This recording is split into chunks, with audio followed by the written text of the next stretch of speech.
فَإِذَا خِفْتِ عَلَيْهِ فَأَلْقِيهِ فِي الْيَمِّ وَلَا تَخَافِي وَلَا تَحْزَنِي. Çok hoşuma giden bir tanım var. Ben Necip Fazıl'ın yaptığı tanımdır diye biliyorum ama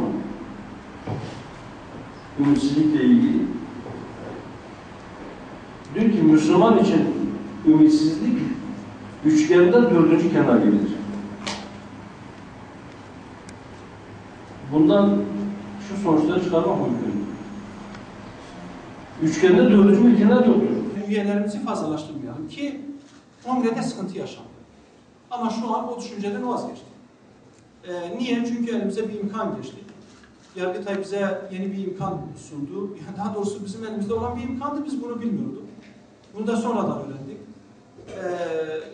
Bizim tüzüğümüzde il yönetimi için, yani il yönetimi için fakat 8-9 yıla kadar kongresini yapmamış partiler varmış. 8-9 yıl kongre yapmamış parti. FNAK testleri de almak istiyoruz. Yani bunu böyle sunun, artık parti merkezi inşallah alır. İl yönetimi adı altında, yani hepsi bir Excel sayfada hazırlanabilir. Hani birinci sayfa, ikinci, üçüncü, dördüncü sayfa ilçe isimleri de verilebilir.